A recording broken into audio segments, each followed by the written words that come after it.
સાપુતારા ખાતે આવેલા સહ્યાદ્રી એડવેન્ચર એક્ટિવિટીની મુદત પૂરી થવા છતાં ગેરકાયદેસર રીતે શનિવારે એડવેન્ચર સ્પોટ રાઇડ ચાલુ કરી દેવાતા પ્રવાસીઓની સુરક્ષાની પરવા કર્યા વગર માત્ર પૈસા કમાવા સરકારી નિયમોની ધજ્જિયા ઉડાડનાર સહ્યાદ્રી એડવેન્ચરના સંચાલકો સામે કાર્યવાહી કરવામાં આવે તેવી માંગ ઉઠી રહી છે।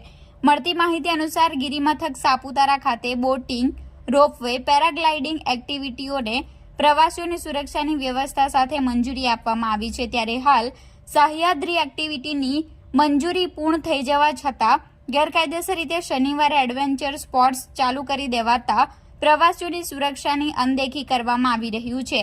ગતરોજ રાજ્યના માંડવી કચ્છ બીચ ઉપર સ્પોટ એક્ટિવિટી પેરાગ્લાઇડિંગ રાઇડ કરતી વેળા અકસ્માત બાદ મોત થયું હોવાનું જાણવા મળ્યું છે।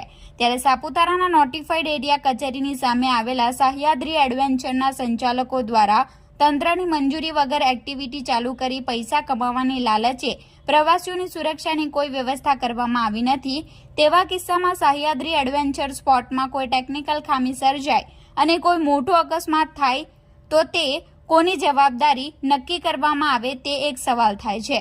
અત્રે ઉલ્લેખનીય છે કે સાપુતારા નોટિફાઈડ એરિયા કચેરીને કરોડો રૂપિયાની કમાણી આપતા બોટિંગ, પેરાગ્લાઇડિંગ, પાર્કિંગ ઇજારોને ઓનલાઈન હરાજી કરવામાં આવતા તંત્રને કરોડો રૂપિયાની આવક ઊભી થઈ છે।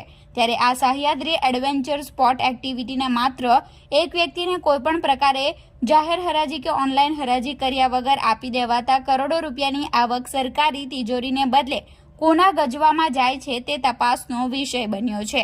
ત્યારે સમગ્ર પ્રકરણની તટસ્થ તપાસ હાથ ધરવામાં આવે તો સહ્યાદ્રી એડવેન્ચર સ્પોટમાં ચાલતી કરોડો રૂપિયાની કટકી કૌભાંડ બહાર આવે તેમાં બે મત નથી।